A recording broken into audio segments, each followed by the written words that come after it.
Inscreva-se no canal e ative as notificações para não perder mais edições.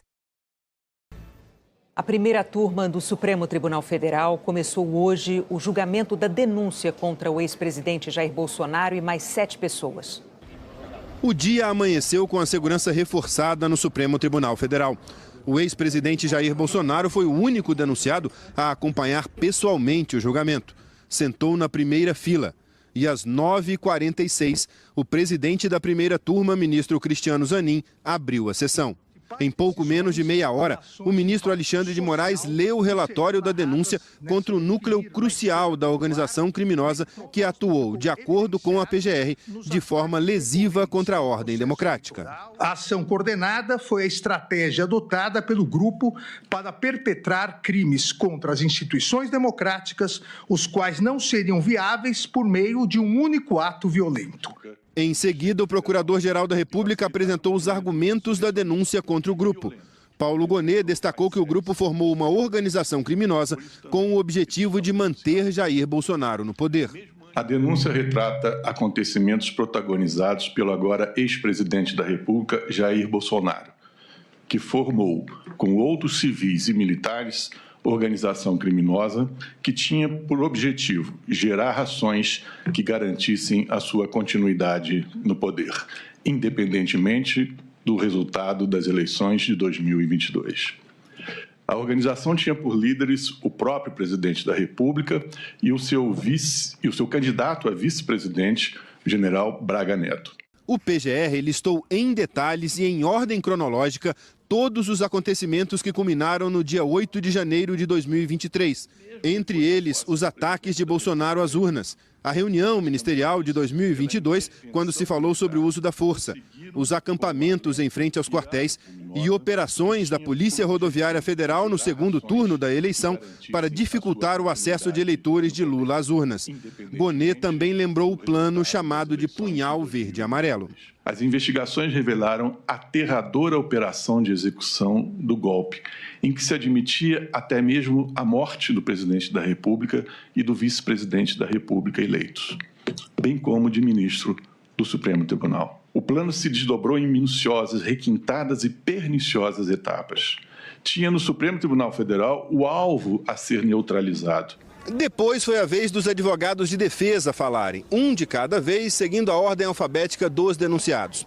Com exceção do advogado do delator, tenente-coronel Mauro Cid, todos negaram a participação dos clientes nos crimes apontados pela Procuradoria-Geral da República e disseram que não há provas suficientes para sustentar a acusação.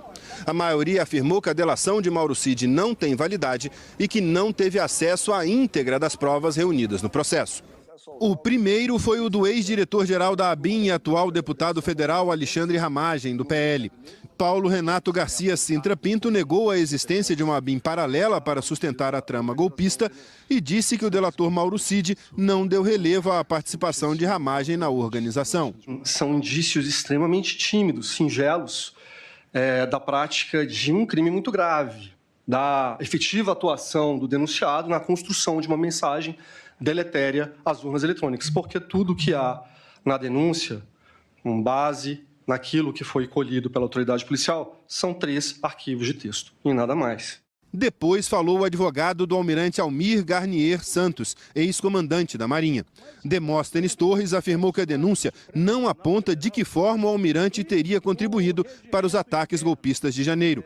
Apontou o que seriam contradições da PGR ao responsabilizar o cliente e deixar de fora os ex-comandantes do Exército e da Aeronáutica, ao dizer que os 3 estiveram juntos em reuniões, e pediu a rejeição da denúncia. Precisa ter um mínimo de lastro probatório. Um mínimo. Um fato típico, ele é composto, na teoria mais simples, que é ensinada em todas as faculdades, por uma conduta e um resultado, ainda que seja uma tentativa. Mas tem que ter um nexo causal, tem que ter uma ligação, e não há nenhuma ligação, não só nesses crimes, mas nos demais também. O terceiro advogado a falar foi o do ex-ministro da Justiça do governo Bolsonaro, Anderson Torres. Elmar Novak afirmou que a denúncia é inepta e cheia de falsas acusações. A defesa contestou ainda a importância de uma minuta de um decreto de estado de defesa. A chamada minuta golpista foi encontrada na casa de Torres e afirmou que um texto semelhante já circulava pela internet. Há uma minuta totalmente absurda, qualquer um que lê chega a essa conclusão. Uma minuta absurda, apócrifa, encontrada na casa do ex-ministro. Uma minuta que não tem valor jurídico algum, que circulava livremente, inclusive sendo distribuída para diversas autoridades. O advogado do ex-ministro do Gabinete de Segurança Institucional, Augusto Heleno, disse que não há provas contra ele. Matheus Maier Milanês disse que o cliente não visitou os acampamentos nos quartéis e que não há, na delação premiada de Mauro Cid, nenhuma menção à participação de Heleno em planos golpistas. Segundo a defesa, a Procuradoria buscou provas para tentar incluir Augusto Heleno na acusação. Ele não está em nenhuma reunião a ser tratada diretamente sobre esse assunto. Não fala abertamente sobre isso. 2. Não tem uma sequer mensagem de texto dele, áudio, conversa que o seja, abordando esse assunto para qualquer investigado, testemunha ou que o valha. 3. Sequer é mencionado na alegada trama golpista e até esquecido, com todas as vênias, na sustentação oral. O advogado de Jair Bolsonaro afirmou que nenhum presidente foi mais investigado na história, que nenhum documento prova a participação do ex-presidente na trama golpista e que não é possível dizer que ele foi o líder de uma organização criminosa. Segundo Celso Sanches Vilardi, Bolsonaro não tem relação com o plano Punhal Verde-Amarelo para matar autoridades e disse que a defesa não teve acesso a toda a investigação policial. Eu não tenho a completude, eu não tenho os telefones, eu não tenho as mídias. Há uma discussão muito grande a respeito desse plano Punhal Verde-Amarelo. Há uma reunião. Seria absolutamente imprescindível verificar as demais mensagens que foram passadas naquele dia. As outras mensagens que foram passadas pelo WhatsApp. Os outros documentos que estão na mídia. É essa a reclamação da defesa. O que nós temos, e temos tudo que a denúncia citou e tudo que o relatório da Polícia Federal citou, mas esse é o recorte da acusação. Com todo respeito, a defesa tem direito a fazer o seu próprio recorte. O advogado de Bolsonaro questionou a validade da delação de Mauro Cid. Disse que o ex-ajudante de ordens rompeu o acordo e foi chamado a novos depoimentos à Polícia Federal. Celso Vilardi afirmou que o caso deveria ser julgado no plenário do STF e voltou a negar a participação do ex-presidente numa organização criminosa. Eu entendo a gravidade de tudo o que aconteceu no 8 de janeiro. Mas não é possível que se queira imputar a responsabilidade ao presidente da República o colocando como líder de uma organização criminosa quando ele não participou dessa questão do 8 de janeiro. Pelo contrário, ele a repudiou. O advogado de Mauro Cid preferiu lembrar o papel de delator do ex-ajudante de ordens de Bolsonaro. César Bittencourt disse que o militar contribuiu para as investigações e que, por isso, o STF não deve receber a denúncia contra ele. E como assessor que foi do presidente, ele tinha conhecimento dos fatos, tinha conhecimento dos aspectos que se desencadearam. E dessa forma, o relator Cid se desincumbiu, buscou cumprir a sua missão. Andreu Fernandes Farias, o advogado do ex-ministro da Defesa, Paulo Sérgio Nogueira, chamou de ilação o trecho da denúncia que trata da reunião do general com os então comandantes das forças no dia 14 de dezembro de 2022, em que, segundo a acusação, Paulo Nogueira pressionou os militares a aderir ao golpe. Como é que ele integrava uma organização criminosa que buscava dar golpe de Estado, abolir violentamente o Estado Democrático de Direito? Como que ele fazia parte, ministro Dino, dessa organização criminosa se ele assessorava o presidente a não fazer nada? Se ele era totalmente contra golpe de Estado? Se ele temia que uma doideira fosse assinada? O último advogado a falar foi o de Braga Neto, candidato a vice na chapa de Bolsonaro à reeleição. Ele está preso desde 14 de dezembro. José Luiz Oliveira Lima afirmou que o general da reserva tem reputação ilibada e que a PGR não apontou elementos sobre qual seria a atuação específica de Braga Neto na trama golpista. Não fiz porque não tem absolutamente nada.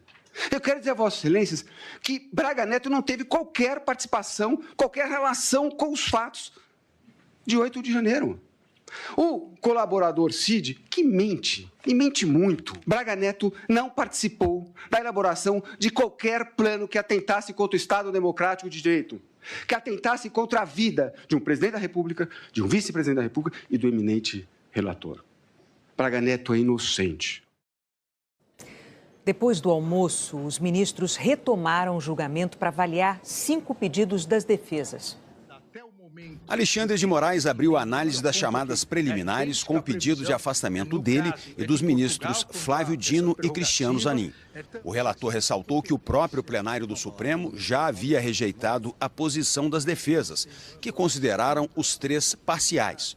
Os outros 4 ministros seguiram esse entendimento. Os juízes são imparciais e, a menos que se comprove algum comportamento contrário, que não se tem neste caso, não há por que afastar em nome de uma possível desconfiança de alguém. O ministro, desde o início, comportou-se exatamente no sentido que é dever de todo juiz em qualquer lugar do mundo. Atuar com imparcialidade para a garantia dos direitos das partes, assim tem sido feito. Antes de seguir o voto sobre as outras preliminares, Alexandre de Moraes rebateu afirmações de que o STF teria aplicado penas muito pesadas a idosos que participaram do 8 de janeiro. Moraes apresentou um levantamento das condenações e disse que dos quase 500 condenados até agora, só aproximadamente 50 foram de pessoas com mais de 60 anos. Se criou uma narrativa, assim como a Terra seria plana, o Supremo Tribunal Federal estaria condenando, abre aspas, velhinhas com a Bíblia na mão, fecha aspas, que estariam passeando num domingo ensolarado pelo Supremo Tribunal Federal, pelo Congresso Nacional e pelo Palácio do Planalto. Nada mais mentiroso do que isso, seja porque ninguém lá estava passeando, e as imagens demonstram isso, seja pelas condenações que eu peço para colocar para facilitar. Em seguida, Moraes votou para rejeitar os questionamentos de que o STF não é o tribunal adequado para julgar os casos, porque os acusados perderam o foro privilegiado. E também para que a denúncia fosse ao plenário com todos os ministros. Moraes lembrou que em dezembro de 2023, ou seja, antes mesmo do oferecimento da denúncia, o plenário já tinha decidido que a maioria dos casos criminais passaria a ser julgada pelas turmas do tribunal e que não há elemento que justifique abrir exceções. Já foram oferecidas denúncias, recebidas, processadas aqui na primeira turma, 168 ações ligadas ao dia 8, ou seja, o tratamento é igualitário a todos os acusados, a todos os denunciados. Não se justifica nenhum tratamento diferenciado em relação a esse ou aquele acusado, a esse ou aquele denunciado. Moraes foi seguido por Dino, Carmen Lúcia e Zanin. O ministro Luiz Fux abriu divergência. Argumentou que já tinha votado anteriormente para que denunciados sem foro fossem julgados por instâncias inferiores da Justiça e que, caso a ação fosse aberta no Supremo, que fossem analisadas pelo plenário. Os ministros também analisaram os pedidos dos advogados de defesa para anular o caso. As defesas alegaram que houve ilegalidade na abertura da investigação e no fatiamento da denúncia em núcleos. Alexandre de Moraes afirmou que os pontos já haviam sido julgados pelo plenário do Supremo, que votou pela legalidade dos procedimentos. O relator rebateu ainda os argumentos de que houve cerceamento de defesa, dificuldade de acesso a documentos e busca ilegal de provas. Moraes foi seguido pelos 4 ministros. Flávio Dino lembrou que, neste momento, o julgamento é somente sobre a aceitação ou não da denúncia e que, progressivamente, as defesas vão ter acesso ao conjunto de elementos probatórios. A defesa deve, com plena paridade de armas, ter acesso cada vez maior, progressivamente, ao conjunto de elementos. Nesse instante, nós estamos, sim, analisando fragmentos de realidade que marcam a proposta do Ministério Público. A resposta que o Poder Judiciário dá é esses fragmentos, ou como disse um ilustre advogado que aqui está, esses melhores momentos possuem justa causa? São acompanhados das condições de aferição da justa causa, sim ou não? A quarta preliminar foi um pedido da defesa de Jair Bolsonaro para que fosse assegurado o chamado juízo de garantias, um magistrado que fiscalizasse as investigações contra ele. Moraes votou contra, afirmando que o próprio Supremo já decidiu que o juiz de garantias não deve ser aplicado nos processos conduzidos pelo tribunal. O relator foi seguido pelos demais ministros da primeira turma. Os advogados de defesa também pediram a anulação da delação premiada de Mauro Cid. Moraes negou a preliminar e destacou que o acordo de Cid cumpriu todas as exigências legais e que em nenhum momento houve coação para obrigá-lo a fazer alguma declaração.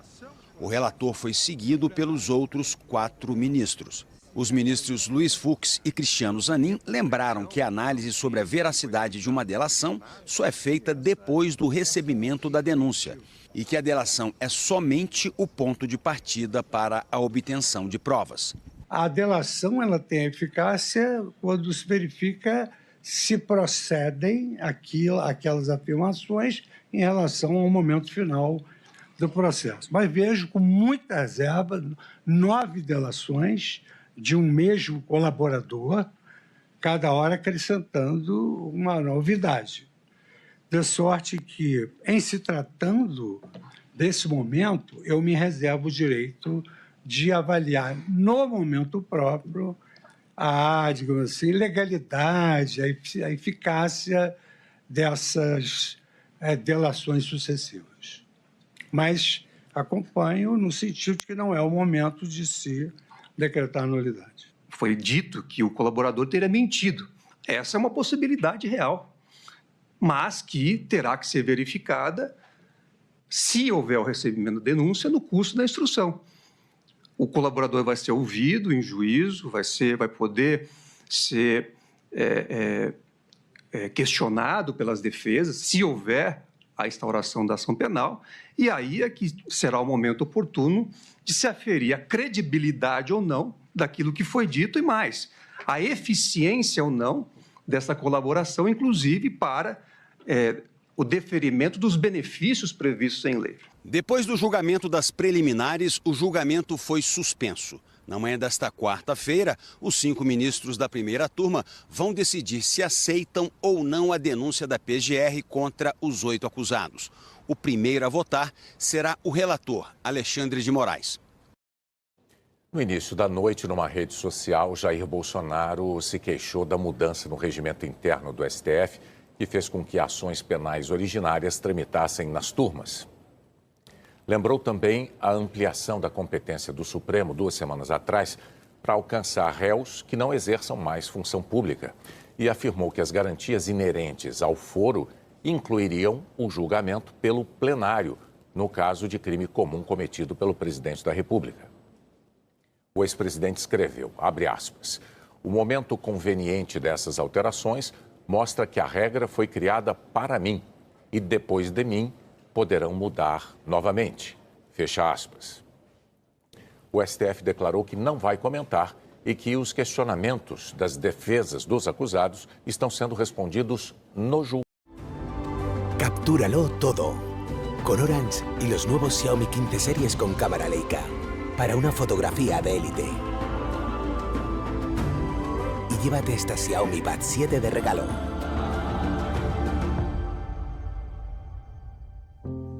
¿Estás buscando un coche de segunda mano? Autogiro tiene las mejores ofertas para ti. Por ejemplo, este Seat León desde 10.100 euros o este Dacia Sandero desde 8.500 euros y muchos más.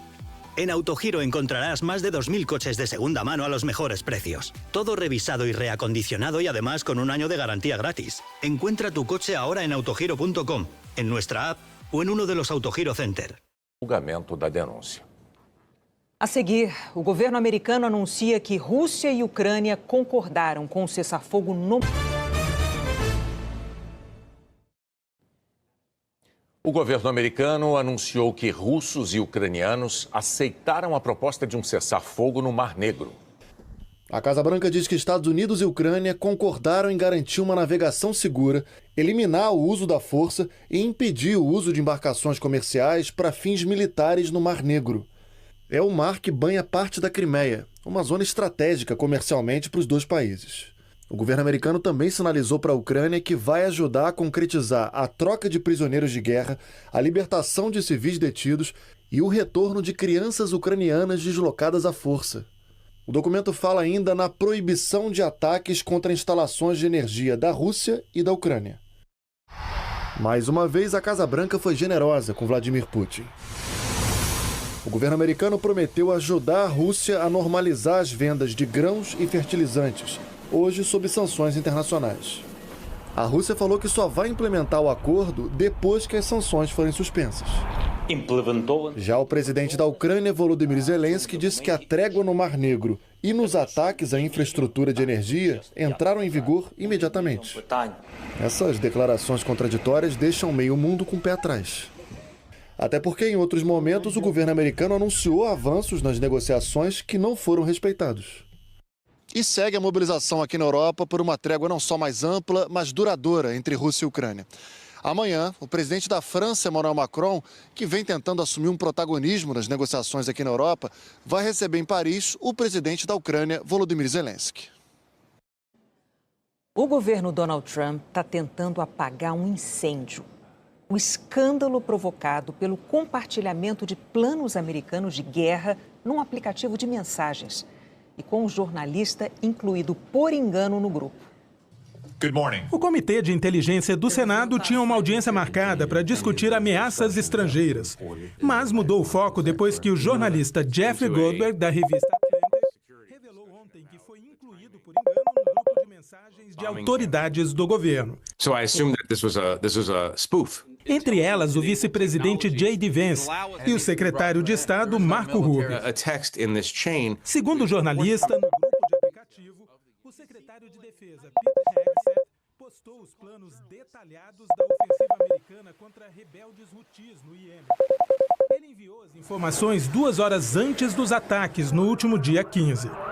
Hoje, os senadores democratas da oposição pressionaram autoridades do grupo e questionaram por que documentos confidenciais foram compartilhados no aplicativo não oficial. O vice-presidente do comitê disse que se um oficial militar ou de inteligência fizesse isso, seria demitido. A diretora de Inteligência Nacional negou que dados oficiais tenham sido enviados. O senador então pediu que ela entregasse as informações ao comitê, já que não eram secretas. A diretora não respondeu. O diretor da CIA afirmou que a Casa Branca e a Agência de Segurança Cibernética aprovaram o uso do aplicativo, mas não para substituir as conversas do sistema de informações sigilosas. Em declaração para a revista The Atlantic, divulgada ontem, o porta-voz do Conselho de Segurança Nacional tinha confirmado a autenticidade das mensagens no aplicativo. As autoridades americanas e o serviço de inteligência têm protocolos de como tratar assuntos ultrasecretos, como planos de guerra. Isso só pode acontecer em instalações de segurança máxima e em dispositivos de comunicação autorizados. O presidente Donald Trump disse que o assessor de segurança nacional da Casa Branca, Mike Waltz, aprendeu a lição. Segundo Jeffrey Goldberg, foi Waltz quem o incluiu no grupo. Trump disse que foi um funcionário do assessor e que o caso foi a única falha em 2 meses de governo. Mais tarde, o presidente afirmou que não havia informação secreta nas conversas.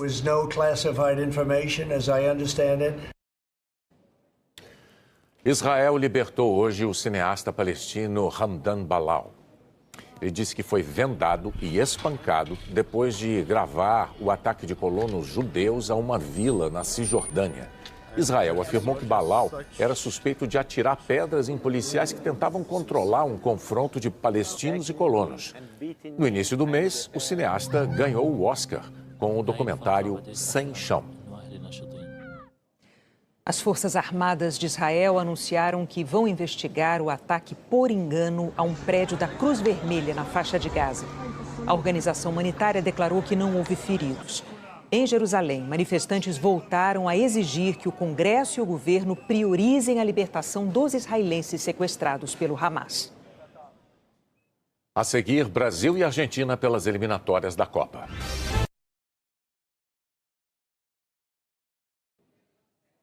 Na visita oficial do presidente Lula ao Japão, o governo japonês se comprometeu a enviar representantes para inspecionar as condições sanitárias da produção brasileira de carne bovina. O dia do presidente começou no Palácio Imperial japonês. Essa é a maior honraria a um chefe de Estado estrangeiro. Os japoneses convidam apenas um país por ano para visitar o palácio. Aqui nesse encontro, o imperador Naruhito e os principais membros do governo japonês receberam o presidente Lula e os principais membros do governo brasileiro. É para celebrar os 130 anos de relações diplomáticas entre Brasil e Japão e estreitar os laços entre os dois países. Depois da Segunda Guerra Mundial, a família imperial teve que abdicar tanto do poder divino quanto do poder político, mas continua sendo a monarquia mais longeva da história. A mesma família no poder desde 660 a.C. Por causa da pandemia, a última visita foi em 2019, quando os japoneses receberam o presidente americano Donald Trump. Depois da cerimônia, Lula teve um encontro com empresários brasileiros exportadores de carne. O Brasil detém 25% de todo o mercado global, mas ainda não vende para o Japão. Os japoneses alegam questões sanitárias. Mas em maio, o Brasil deve receber a certificação de país livre da febre aftosa da Organização Mundial da Saúde Animal. O que deve fazer diferença nas negociações de agora, segundo o ministro da Agricultura e Pecuária, Carlos Fávaro. Fazer com que a carne brasileira ganhe espaço no mundo e também seja mais competitiva no mercado interno. Depois disso, o ministro brasileiro conversou por telefone com o ministro japonês e conseguiu dele o compromisso de que o Japão enviará um grupo de especialistas para averiguar a situação sanitária do Brasil. É o primeiro passo para uma possível abertura do mercado japonês à carne bovina brasileira. Boa notícia para o governo num dia cheio de compromissos oficiais, que terminou com um banquete no Palácio Imperial, onde Lula discursou sobre as boas relações entre o Brasil e o Japão. Japão e Brasil são parceiros estratégicos. Compartilhamos valores como a democracia, a paz, o multilateralismo e o desenvolvimento sustentável. O Instituto Inovare lançou hoje a 22ª edição do prêmio que reconhece contribuições para aprimorar a justiça brasileira. Representantes de tribunais superiores, do Ministério Público e da magistratura estiveram na cerimônia, marcada pelo lançamento do livro que conta 20 anos de história do Prêmio Inovare. Nós avançamos muito e basta olharmos o histórico da premiação. Fomos, no passado, uma magistratura que não se preocupava com direitos sociais e muito menos com direitos das gerações futuras, o planeta, a biosfera sendo destruída. Tudo isso agora integra o cotidiano de cada juíza e de cada juiz brasileiro. O prêmio incentiva boas práticas para aprimorar a justiça brasileira. As inscrições podem ser feitas a partir de amanhã até o dia 26 de maio, nas categorias Tribunal, Juiz, Ministério Público, Defensoria Pública, Advocacia e Justiça e Cidadania. Na categoria CNJ, exclusivamente sobre equidade racial. As inscrições já estão abertas. Além das 7 categorias, há um prêmio destaque que este ano será dado à prática que apresentar a melhor solução no uso da tecnologia para a eficiência da justiça. O prêmio é realizado pelo Instituto Inovare, em parceria com a Secretaria Nacional de Justiça do Ministério da Justiça, a Advocacia Geral da União, associações jurídicas e o Conselho Nacional de Justiça, com o apoio do Grupo Globo. Daqui a pouco tem Brasil e Argentina na tela da Globo. O Luiz Roberto está lá em Buenos Aires. Boa noite, Luiz. Oi, Renata, boa noite, William, boa noite a todos. Pois é, esse é o maior jogo de futebol do planeta.